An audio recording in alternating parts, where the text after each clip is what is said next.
Assalamualaikum warahmatullahi wabarakatuh. Jumpa lagi dengan Aquatic Talk. Aquatic Talk, program podcast Departemen MSP, Fakultas Perikanan dan Ilmu Kelautan IPB.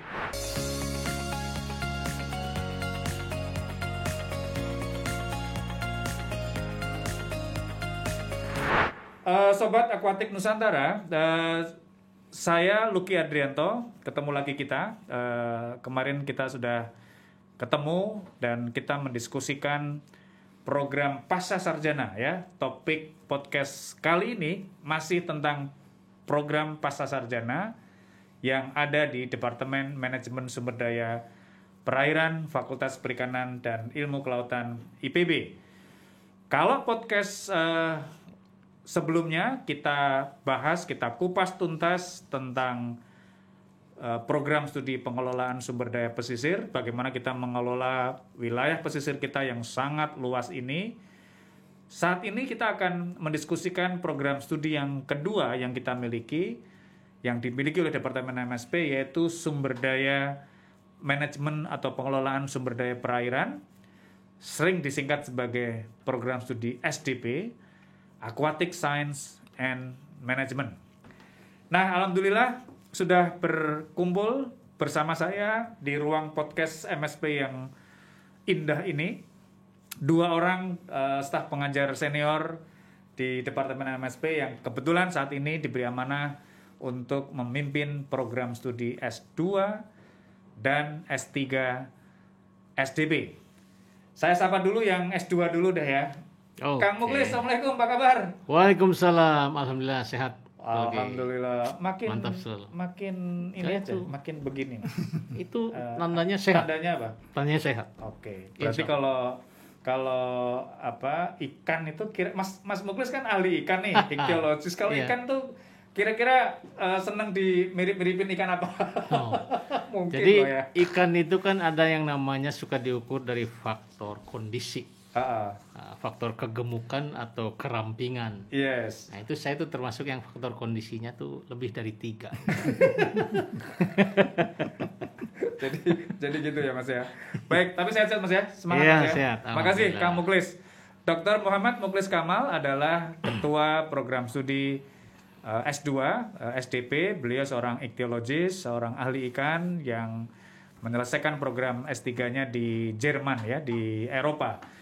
Mungkin penelitiannya lebih banyak tentang subtropis, tapi beliau juga sangat mendalami tentang perikanan tropis ya saat ini. Kemudian di ruang podcast ini juga telah hadir Ketua Program Studi S3. Ini sebetulnya Kang Muklis ini guru kita semua ya Mas ya? Ya, senior kita ini. Senior kita, guru kita semua ini. Saya dulu dikasih kuliah sama Pak Sigit. Nah, itu kan.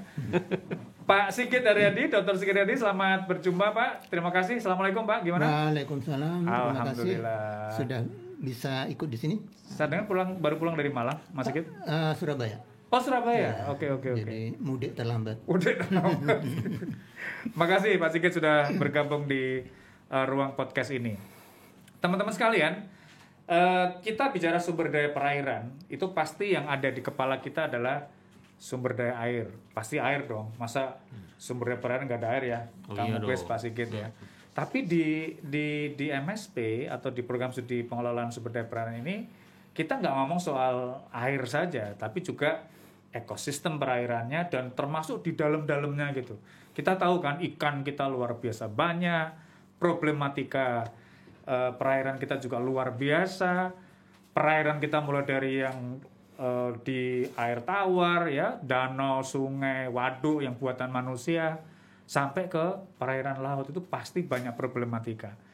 Nah, saya ke Mas Sigit dulu nih. Mas, kalau dari sisi tadi ya Mas ya, bahwa sumber daya perairan itu nggak cuma air, tapi juga ada biotanya, ada ekosistemnya, tawar, mungkin ada payo, ada laut.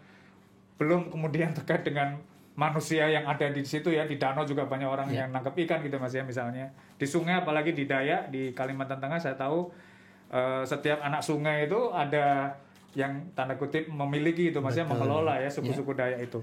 Nah, saya ngomong soal sumber daya perairan itu sendiri dulu Mas. Kalau misalnya saya skala antara antara 1% sampai 100%. Artinya kalau 1% itu berarti belum banyak diketahui gitu Mas ya. Lalu 100% itu misalnya sudah full pengetahuan itu diketahui. Sumber daya perairan di Indonesia khususnya Mas ya, yang tropis misalnya. Itu berapa persen Mas penguasaan ilmu tentang sumber daya perairan itu Mas, kalau menurut Mas Sigit? Ya, baik. Jadi ya sumber daya perairan ya. Jadi sumber daya perairan itu lebih luas daripada sumber daya air. Jadi Betul, kita nggak hanya bicara airnya saja, Yes. termasuk isinya. Betul. Nah, yang jadi masalah isinya ini. Isinya. Kita tahu isinya itu berbagai Ya, macam, ya. terutama untuk Indonesia ya. Nah, sehingga kalau dilihat dari konteks itu mungkin masih kurang dari 50% ya. Penguasaan ilmu tentang Penguasaan itu terkait sumber daya perairan ya. ini. Ya. Kalau untuk airnya mungkin ya, kualitas air segala macam, air sebagai medium, sebagai habitat, itu mungkin sudah banyak lah orang tahu ya, cukup banyak. Tapi terkait dengan biota atau yang ada di dalam air itu, dari mulai yang renik sampai yang Apalagi guyonannya kalau di bawah air itu nggak kelihatan gitu ya. Yang itu. kelihatan aja kita nggak menguasai, gimana yang nggak kelihatan Betul misalnya sekali. gitu ya. Nah itu dengan yang ada di Indonesia yang biodiversitasnya begitu tinggi, nah itu mungkin masih Jadi kurang penguasaan kita sains terhadap aquatic system itu maksimum 50%. Betul, Mas, ya. ya, betul. Nah, tadi Mas Sigit bilang tidak hanya air ya, tidak hanya ekosistem, tapi di dalamnya. Ya kalau kita di FBK kan kita bicara tentu ikan gitu ya. Ya. Nah, Mas Muklis kan ahli ikan nih. Jadi Ya. kalau sebagai ahli ikan tuh misalnya dari sekian ribu spesies yang kita miliki ya, saya nggak ngomong soal apakah spesies tawar, spesies payo atau laut Mas. Overall aja Mas, sebagai ahli ikan yang sudah dikuasai betul-betul ilmu tentang spesies tertentu, spesies X, spesies Z, berapa persen Mas dari total spesies yang ditemukan di Indonesia dan sudah diketahui penguasaan ilmunya Mas? Kalau si Nelson itu nulis di bukunya tuh spesies ikan di dunia itu ada 40.000. Total Mas ini Mas ya? Total 40.000 spesies, dan saya kira Indonesia tuh mengandung 20 sampai 25% dari total spesies dunia. 25% Iya, kurang lebih. artinya itu kan jumlah spesies kita banyak sekali ya. Iya.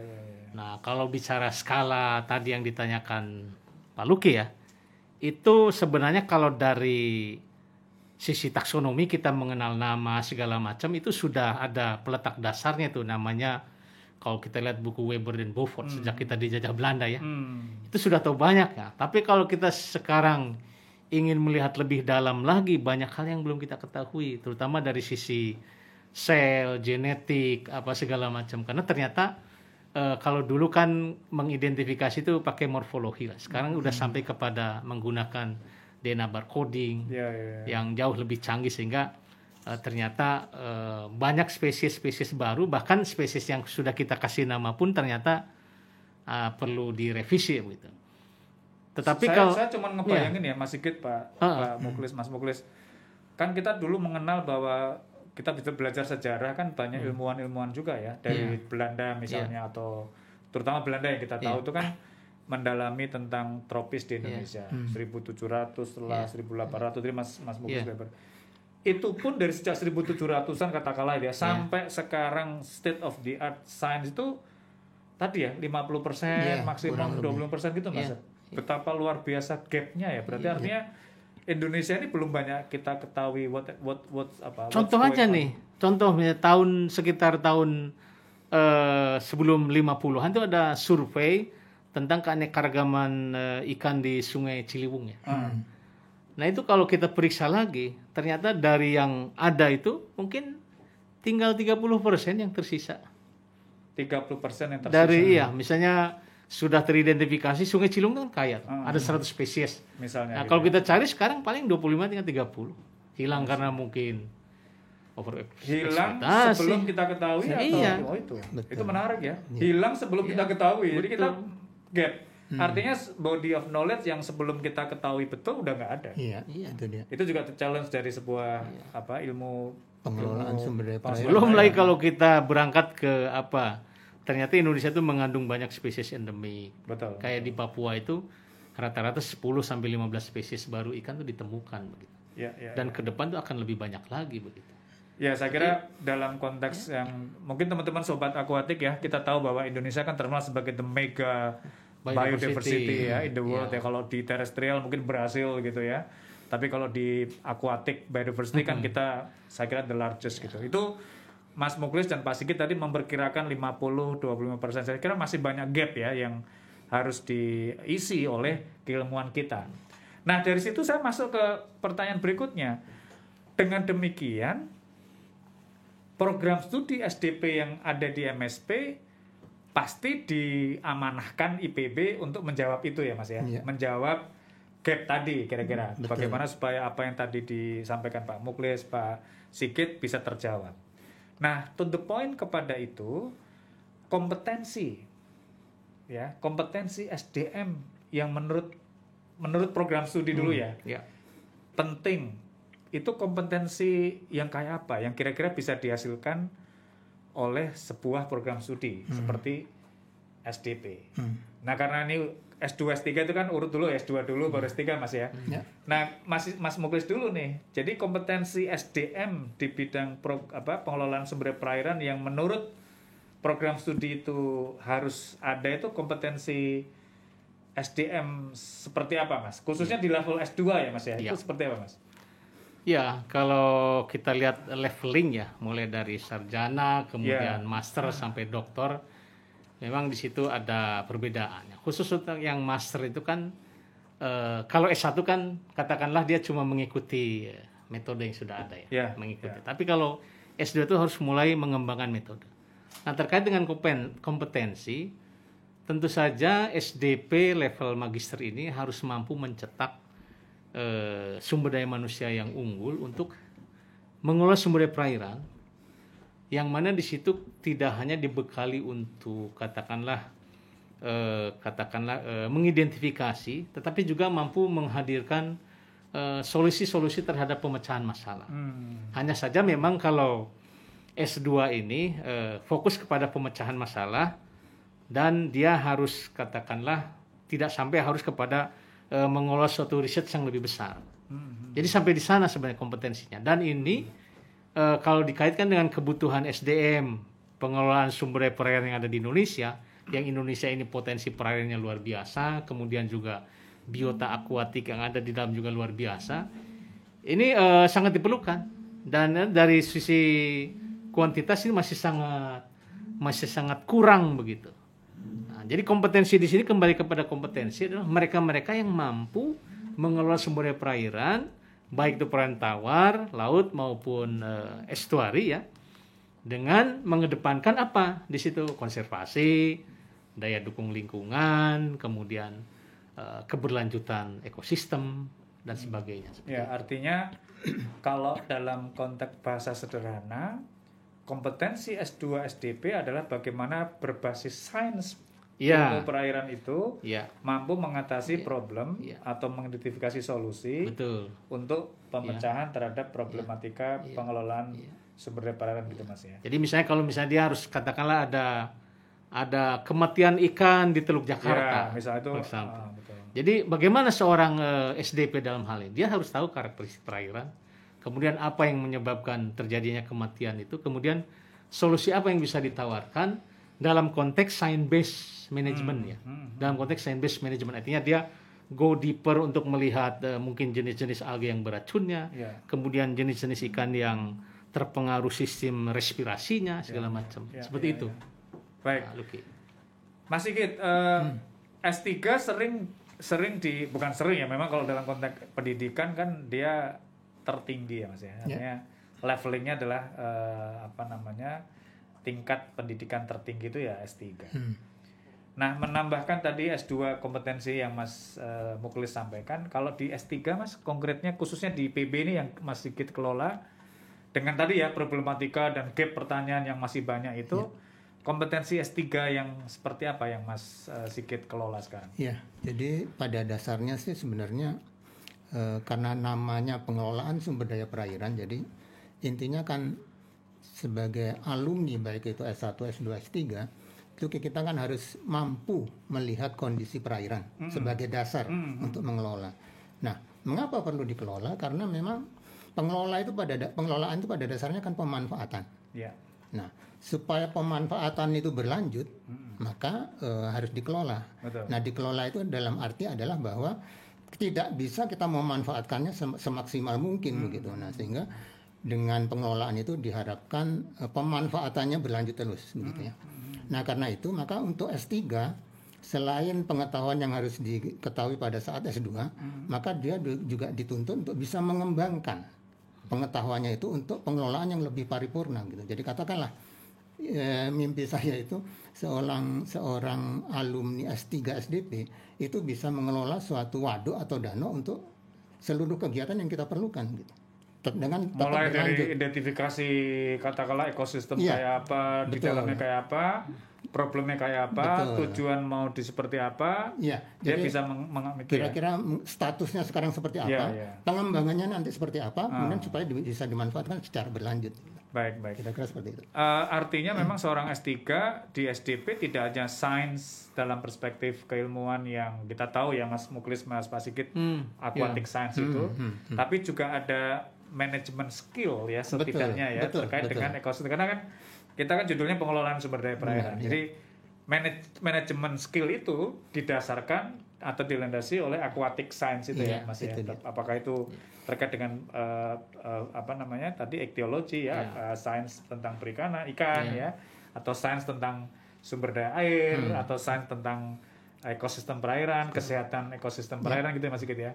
Luar biasa.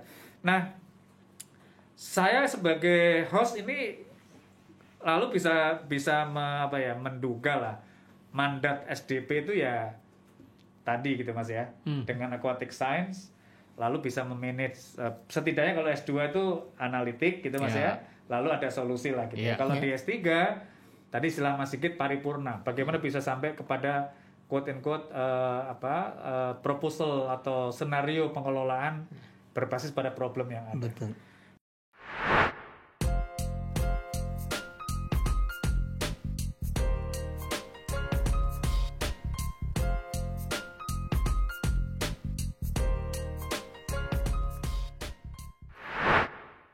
Dari kompetensi mandat yang tadi diuraikan, saya ke S2 dulu nih Mas ya. Oke. Mas Muklis. Berarti mata kuliahnya yang kira-kira bisa diunggulkan Mas. Sehingga kalau orang tuh kalau gitu kok IPB aja kalau mau S2 SDP itu kira-kira struktur mata kuliah SDP S2 kayak apa Mas yang bisa dijadikan katakanlah mungkin inspirasi bagi para teman-teman yang mau sekolah di S2 di kita. Silakan Mas. Ya, saya kira bahasa sederhananya itu kan kalau mata kuliah itu kan turunan dari rumusan kurikulum yang sudah kita sepakati ya. Jadi kita ingin membekali lulusan kurikulum dari kompetensi yang diharapkan tadi kan ya. Supaya mereka mampu mengelola semua tipologi perairan, tentu tergantung kepada nanti apa yang menjadi tugas akhir mereka. Nah, oleh sebab itu mata kuliah di SDP yang S2, saya kira juga di strata S3 nanti pasti kita menjelaskan. Itu memang adalah berdasarkan rumusan kurikulum yang memang di situ ada kemampuan menganalisis, kemudian memecahkan masalah, kemudian mengembangkan. Yang mana dari 3 kata kerja ini kita ada kata mata kuliah wajib. Apa mata kuliah wajib itu? Misalnya sekarang mahasiswa SDP itu dia harus paham tentang sumber daya akuatik itu seperti apa, kemudian pemanfaatannya seperti apa. Kemudian bagaimana supaya bisa berlanjut, misalnya kita sekarang punya namanya mata kuliah unggulan tuh tentang biodiversitas dan konservasi perairan. Atau kita juga tidak hanya ansih melihat perairan dan biotanya, tapi juga dari sisi pemanfaatan misalnya. Kita harus tahu berapa yang boleh dimanfaatkan, terus ke depannya berapa lagi yang dimanfaatkan supaya tetap berlanjut. Nah, kita juga tidak terlepas dari misalnya sains yang terkait dengan pendugaan stok ikan, karena kan di dalam perikanan misalnya di dalam ilmu perikanan itu kan kita manfaatkan, nah, kita harus tahu berapa yang sudah kita ambil dari laut misalnya atau dari badan air, kemudian yang tersisa berapa, itu kan harus ada pendugaan stok begitu. Nah, kemudian juga ada mata-mata kuliah lain yang tadi terkait dengan 3 kata kerja itu, menganalisis, memecahkan masalah dan mengembangkan. Oleh sebab itu hal-hal yang berkembang di masyarakat juga ya, yang terkait dengan sains akuatik dan manajemen itu tadi, itu menjadi bagian yang tidak terlepaskan dari rancangan kurikulum SDP. Oleh sebab itu, ya di samping mata kuliah wajib itu yang di luar nanti yang bahasa Inggris apa segala macam, ada juga kita namanya mata kuliah pilihan yang itu kita susun ya sesuai dengan yang saat ini memang banyak masalah-masalah yang perlu dipecahkan. Misalnya bagaimana yang terkait dengan masalah das ya. Atau masalah danau atau misalnya masalah ikan invasif begitu ya. Yang Indonesia ini negara yang kaya ikan, tapi ikan-ikan dari Afrika, di Amerika Latin masuk, makanya kita membuat katakanlah merancang kurikulum yang ada mata kuliah bagaimana mengelola ikan-ikan invasif. Termasuk katakanlah misalnya Anadromous, Catadromous, berarti kan SDP juga nyampe bagaimana ekosistem laut, ekosistem payo sampai darat atau sebaliknya gitu ya Mas ya. Iya. Jadi ngomong-ngomong total kredit S2 berapa Mas kalau di SDP IPB? Di SDP itu total ya 42 SKS. SDP S2 ya. SDP S2 42 SKS. Jadi sampai dia selesai. Kalau S3 berapa Mas Sigit? 43. Jadi tidak terlalu berbeda dengan S2. Hanya saja memang berbeda di mata kuliah yang di earn-nya. Jadi untuk S3 itu kita hanya desain supaya 1 semester perkuliahan itu selesai. Di S2 1 semester kuliah juga atau 2 semester kita, 2 semester perkuliahan. Nah, kalau saya ingin S3 di tempat Mas Sigit, kira-kira unggulannya apa Mas yang mungkin tidak dimiliki oleh perguruan tinggi lain di Indonesia, atau bahkan mungkin kalau Mas Sigit kan pernah sekolah ke Amerika misalnya, dibanding dengan regional aja lah ASEAN gitu. Betul. Apa Mas keunggulannya Mas? Jadi sepertinya yang bernama pengelolaan sumber daya perairan itu hanya di kita kayaknya di IPB ini. Karena yang lain-lain ya memang mungkin namanya agak berbeda, tapi yang biasanya kalau saya juga sempat kuliah di luar negeri itu nggak ada yang kuliah yang spesifik seperti itu. Jadi biasanya lalu masuk ke apakah geologi atau biologi, ke MIPA gitu. MIPA begitu ya. Nah, jadi itu. Nah, sehingga unggulan kita adalah memang ada satu mata kuliah wajib yang namanya pengelolaan sumber daya perairan. Nah, jadi selain yang sudah dituntaskan di S2 tadi, maka mata kuliah pengelolaan sumber daya perairan yang di S3 ini adalah berdasarkan hasil riset S3 yang ada terkait dengan pengelolaan sumber daya perairan gitu. Nah, diharapkan memang karena memang kan S3 itu salah satu harapannya kan mempunyai pengetahuan baru, mendapatkan pengetahuan baru. Novelty itu tadi.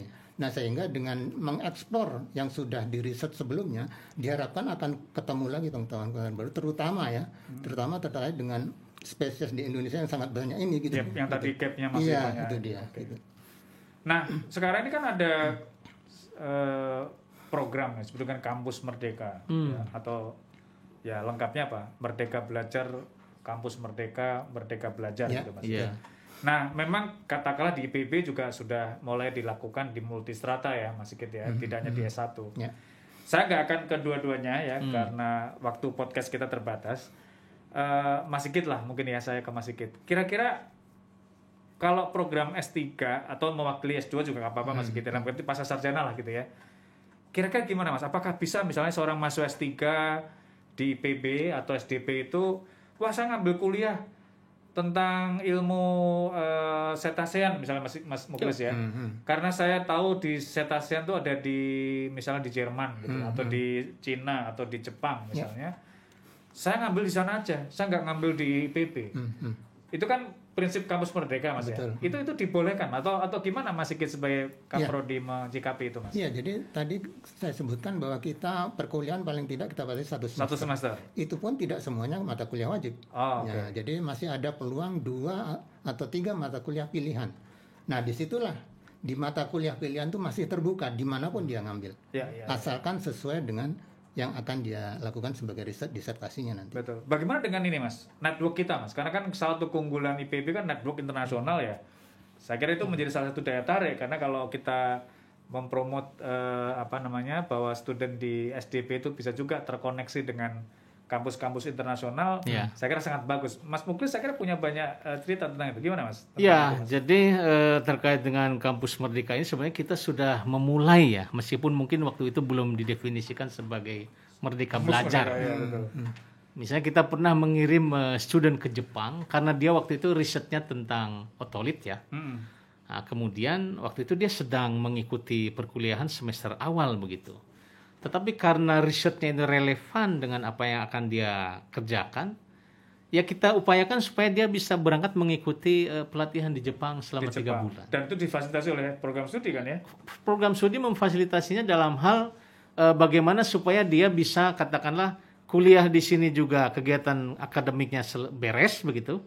Karena kan dengan kehadiran dia di Jepang kan berarti dia kan meninggalkan kelas tuh. Nah, tetapi pelatihan juga bisa dia ikuti akhirnya. Di sini fleksibilitas. Jadi bagaimana program studi berkomunikasi dengan PJMK, katakanlah memberikan bobot tugas segala macam yang setara dengan beban mata kuliah yang di sini.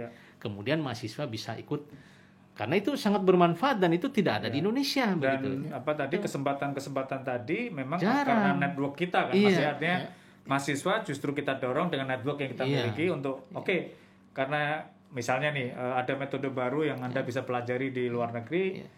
Dan itu network kita, network IPB, network program studi, kita berangkatkan gitu. Soal di dalam nanti bisa didiskusikan ya. Saya kira itu. Jadi networking itu juga itu bisa kayak TikTok begitu ya, bisa direct kita langsung dengan person atau universitas di luar negeri, atau kita ini bisa juga dengan lembaga yang lain di Indonesia, misalnya dengan LIPI, dengan Balai Riset begitu.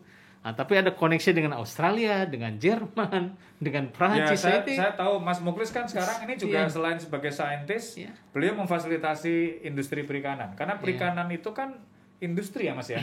Kita bicara rajungan, kakap, tuna itu kan economic commodities. Dan kalau kita bicara sustainable fisheries harus ada sainsnya kan. Ini Mas Muklis saya tahu karena beliau seorang ideologis, tapi juga kemudian engage kepada bagaimana advokasi ke industri. Saya kira terbuka juga ya Mas ya untuk kampus Merdeka, si mahasiswa bisa ditempatkan di industri untuk mendalami fenomena dan kemudian dengan sains yang dia miliki disupport mensupport kebijakan ke perusahaan. Sudah mulai berjalan Mas ya. Sudah mulai ada mahasiswa S3 yang bimbingan kami begitu ya. Nah, dia katakanlah mendapatkan kesempatan karena dari industri itu kita support sehingga dia mendapatkan beasiswa untuk bantuan penelitian. Betul. Menarik. Nah ini artinya artinya kalau supaya gini, bahwa sekolah pasca sarjana itu enggak bayangannya itu enggak kaku, tapi sangat cair, kita engage ke network ke civil society gitu ya, ke industri dan sebagainya. Nah, satu pertanyaan yang mungkin ditunggu oleh sahabat-sahabat akuatik seluruh Indonesia ya. Kebetulan juga kita terima program internasional juga ya. Silahkan kalau teman-teman ingin bergabung di SDP adalah ekosistem pendidikan. Karena kan sering ya S2 lama, S3 lama gitu Mas Sigit ya. Saya ke Mas Sigit dulu nih karena S3 suka di wah ini merah nih apa namanya Mas? Tidak lulus gitu ya. Nah, bagaimana Mas Sigit menyiapkan ekosistem pendidikan sehingga setidaknya ada suatu sistem di mana S3 di SDP itu bisa lulus tepat waktu.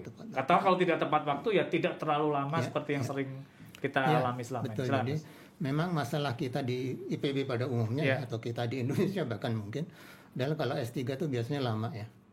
Walaupun secara undang-undang itu mungkin bisa sampai 7 tahun kalau nggak salah ya. Nah, tapi di IPB kita batasi 5 tahun. Jadi artinya maksimal 5 tahun harusnya sudah selesai. Nah, tetapi pada dasarnya kita inginkan yang paling pendek itu 3 tahun gitu. Harusnya bisa selesai. Dan itu sudah ada yang bisa selesai. Statistik sudah ada ya Mas ya. Sudah ada beberapa yang sudah selesai 3 tahun. Jadi ternyata memang dari pengamatan kami itu memang harus mahasiswa memang harus mendesain sejak awal itu. Jadi bahkan sebelum masuk ke kita itu sebaiknya sudah punya rencana riset penelitian. Terutama gitu. S3 saya kira. Terutama S3 karena intinya S3 di situ gitu ya. Kuliah kan hanya 1 semester berarti kalau 3 tahun kan berarti berapa? 7 atau 5 semester berikutnya untuk penelitian kan gitu. Nah, kira-kira seperti itu Pak Luki. Jadi baik, artinya kalau S3 itu ya artinya tidak hanya soal kesiapan dia menuntut ilmu, tapi juga harus siap juga ya. Sudah punya desain riset katakanlah. Sejak awal sudah siap sebelum dia masuk apa. Ya, sudah ada desain riset. Walaupun di luar itu kita juga memfasilitasi nih. Jadi ada beberapa penelitian yang mungkin bisa Ya, digunakan untuk disertasi. Ya. Penelitian Saya disertasi. sih berpikir Mas Sigit ya, Pak Muklis, misalnya kalau seperti kita di luar itu kan kita ada letter of acceptance ya. Kita Iya. punya riset dulu, Betul. atau kita sebagai dosen di sini punya Menawarkan, riset ya. project gitu ya, lalu Iya. kita namanya call for student gitu ya. Iya, iya, Ayo iya. siapa yang mau ke saya gitu ya, dan itu menjadi bagian dari letter of acceptance. Ya. betul. Kalau S2 kemana tingkat kelulusan? Ya, Ekosistemnya kalau gimana? sebenarnya di S2 karena jumlah mahasiswanya lebih banyak, kalau saya lihat rata-rata kelulusan itu mendekati 3 tahun ya. Meskipun ada beberapa juga yang tepat waktu. Misalnya kita punya Yoga Parawangsa itu tahun lalu dia 1,5. Tepat waktu 1,5 tahun. sesuai target ya. Sesuai target ya, 2 tahun ya. Kemudian 4 juga pernah kami SDP itu tahun 2018 tuh ada 7 orang yang lulus tepat waktu begitu. Artinya itu segala sesuatu serba mungkin ya. Di samping tadi yang dijelaskan oleh Pak Sigit ya. Memang personal communication is very Ya, important. nah itu Jadi mungkin kita ya, salah satunya. dari awal itu sudah apa ya, kita mong gitu loh. Ya, ya, ya. Mereka dikumpulkan, mereka digabungan di dalam WA group, kemudian sering-sering ditanya, bagaimana nih? Sudah ngobrol belum dengan pembimbing? Sudah sitkom belum? Ya begitu. Kalau ekosistem itu kan apa? Ekosistem tanda kutip kelulusan itu kan pasti ada faktor mahasiswa, faktor pembimbing, faktor program studi sebagai tadi apa namanya yang ngemong itu ya, dan juga sistem ekosistem Dan ini Pak Luki saya senang ya dosen-dosen di MSP itu kan networkingnya bagus-bagus. Ya, ya. Sehingga itu juga mengakselerasi mereka. Kamu kalau mau riset ini hubungi Pak ini karena dia ada project anu. Ya.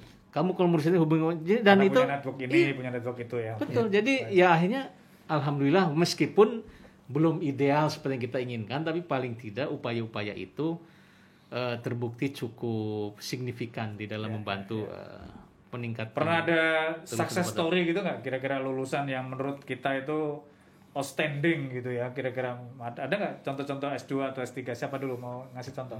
Mas Sigit ada? Iya, ada sih. Jadi dari pengalaman yang ada itu ternyata memang seperti tadi saya sampaikan bahwa sejak awal dia sudah punya riset. desain ya. Kebetulan juga mungkin dia juga sudah punya data awal, gitu. Sehingga begitu dia masuk, begitu kuliah selesai langsung bisa jalan dengan penelitiannya gitu. Sehingga praktis sebelum 3 tahun saya kira ya, bahkan Bisa, sudah lulus gitu. Oke. Ya. Mas Muklis tentang success story Ya, ada success story yang baru-baru ini ya, yang salah satunya bimbingan saya, yang waktu itu kan sebenarnya kami dengan Pak Sigit ada kegiatan di Taman Nasional Sebangau, kerjasama dengan sebuah NGO di Kalimantan Tengah. Kemudian dari kelanjutan dari situ, kita melihat di situ di Taman Nasional Sebangau itu ada potensi ikan gegabusan ya, family Canidae, yang itu belum dideskripsikan sama sekali dari sisi populasi pengelolaan. Nah akhirnya kita kirim mahasiswa SDP untuk mendalami itu. Dan alhamdulillah sukses story-nya memang dari sisi waktu sedikit terganggu dengan pandemi, tapi pertama kita bisa meng-create kerjasama SDP IPB, WWF, Taman Nasional Sebangau dengan Balai Riset Perikanan Perairan Umum Palembang. Kemudian yang kedua itu mengungkapkan banyak cerita tentang pengelolaan hutan yang waktu itu orang hanya cerita tentang orang hutan, menyelamatkan kayu, bagaimana menghindari dari kebakaran. Ternyata perikanan, Aquatic system di situ. aquatic, api yang itu perlu. lawannya air Iya. begitu loh. Kalau air itu pasti ada ikan. Dan terakhir ini mahasiswa kami ini dia punya 4 publikasi internasional. Mantap. Itu yang ya walaupun memang tugas saintis atau tugas program studi pasca tidak hanya publikasi ya, tapi tadi kan manajemen kan ada aplikasi, tapi tetap aja itu menjadi ukuran penting ya. Betul. Mas terakhir Mas, ngobrolan kita nih, ada nggak syarat khusus nih Mas? Misalnya apakah harus dari lulusan S1 sains lah atau apa gitu ya? Dan ini ya Mas Sigit juga ya S2, apakah harus S2 langsung S3 boleh atau ada syarat-syarat khusus nggak ini terkait dengan apa calon mahasiswa nih kalau ada yang mau ini. Mas ini S2 dulu ya. Sebenarnya kalau syarat khusus ini kan memang kita ini masih mengikuti syarat IPB ya. Tapi secara umum minimal dia tuh sudah mengenyam atau mengikuti kuliah biologi lah sebenarnya. Biologi ya, karena kita sebagai aquatic science ya. Sebagai cabang utamanya. Biologi, pasti kan kalau di biologi dia diajari zoologi. Bidang perikanan masih oke lah ya, saya kira ya. Bidang biologi masih oke. Kemudian nanti dia bisa mendalami. Artinya syarat itu memang cukup menentukan, tetapi bukan satu-satu. Minimal dia sudah belajar biologi. Baik. Begitu. Ekologi, biologi itu Iya, pasti itu seperti Mas Sigit ada S3 khusus karat utama gitu? Ya paling tidak dia mendalami, ya mengetahui tentang ekologi perairan lah gitu ya. Artinya saya melihat bahwa katakanlah S1-nya di berbagai departemen di perikanan itu masih bisa mengikuti untuk S3 di kita gitu ya. Karena itu dasar yang penting yang harusnya punya dia gitu. Terakhir saya, last but not least ya, walaupun tadi saya bilang terakhir. Kebetulan saya orang sosial ekonomi, Mas Sigit. Saya orang sosial ekologi, dan apa yang saya dalami adalah ekosistem manajemen, nggak bisa lepas dari human gitu ya. Karena kan akhirnya kadang-kadang kita harus akui yang kita atur itu kan perilaku manusia, Mas ya, pencemaran apa itu kan. Nah, kira-kira di SDP boleh ya Mas penelitian terkait dengan human dimension dalam pengelolaan sumber daya perairan? Oh, yang bagus sekali, betul ya. Jadi memang kita sudah mulai menyadari bahwa bagaimanapun kita mengelola perairan itu kan untuk manusia dan tidak bisa lepas dari kegiatan manusia di sekitarnya begitu. Nah sehingga kalaupun katakanlah salah satu biota air sebagai dasar penelitian kita, kita tetap harus melihat itu dampaknya terhadap manusia. Ataupun dampak manusia terhadap perairan. Gitu. Jadi mau tidak mau kita memang dan tetap harus menjadi penting. Tetap perlu melihat itu. Baik. Makasih Mas Sigit. Mas Muklis, makasih banyak nih Pak Sigit. Jadi mantap. Sahabat Aquatic seluruh Nusantara, tadi kita sudah mendengarkan penjelasan tentang program studi pascasarjana yang dimiliki oleh Departemen MSP, yaitu program studi pengelolaan sumber daya perairan atau disingkat SDP. Dan tadi disampaikan oleh Pak Sigit maupun Mas Muklis, kalau kuliah di SDP, IPB khususnya di Departemen MSP, setidaknya 3 hal ya. Kita punya network, sehingga jaringan internasional, jaringan nasional, baik itu NGO, industri, kalau jaringan perguruan tinggi nggak usah ditanya lagi, insya Allah kita punya banyak. Itu menjadi keunggulan yang setidaknya teman-teman bisa memanfaatkan itu sebagai bagian dari ekosistem pendidikan pascasarjana di Departemen MSP, khususnya di program studi S2, S3, SDP. Yang kedua, dengan kuliah di SDP, maka setidaknya kita punya ekosistem yang adaptif terhadap kampus merdeka. Tadi contohnya, kalau memang kita ingin kuliah ngambil satu subjek di luar negeri, why not? Kita fasilitasi, kita kasih jalan gitu ya. Mas Muklis punya kenalan di Eropa, Pak Sigit punya kenalan di Amerika, tinggal ini aja dibicarakan. Nggak kaku seperti harus ada ini, harus itu. Saya kira itu juga ekosistem yang yang menarik bagi kita mendalami, karena tadi PR 25%, 50% itu harus dijawab dengan cara-cara yang harus non linear gitu ya. Dan terakhir ya IPB University, karena kita adalah perguruan tinggi FPK ini kan, IPB kan yang tertua gitu ya. Saya kira kita punya keunggulan untuk paling enggak dengan pengalaman yang kita miliki, kita bisa menjamin bahwa ekosistem pendidikan di pascasarjana di program studi SDP ini menjamin atau memudahkan kita untuk menyelesaikan program S2 dan S3 sesuai dengan aturan IPB, tepat waktu, tidak harus pas 2 tahun atau 3 tahun, tapi setidaknya ekosistem kita memungkinkan untuk lulus tepat waktu. Dan kalau bahasa di marketing tuh after sales service gitu ya. Jadi setelah lulus pun jaringan-jaringan itu juga terutama S2, kalau S3 rata-rata kan sudah bekerja gitu Mas ya. Tapi kalau S2 jaringan NGO, jaringan industri itu saya kira bisa kita manfaatkan untuk karir ya. Kita jadi dosen, jadi peneliti. Betul, jadi karir di bidang pengelolaan sumber daya perairan. Teman-teman sahabat Aquatic di seluruh Nusantara, saya kira sementara kita cukupkan dulu kali ini podcast kita tentang program studi pascasarjana yang ada di Departemen MSP, yaitu program studi pengelolaan sumber daya perairan. Saya Lucky Adrianto, saya tutup podcast kita hari ini. Sampai jumpa lagi pada podcast-podcast berikutnya. Jangan lupa dengan Aquatic Talks. Aquatic Talks, Departemen MSP FPIK IPB. Terima kasih, salam sehat, assalamualaikum warahmatullahi wabarakatuh. Waalaikumsalam warahmatullahi wabarakatuh.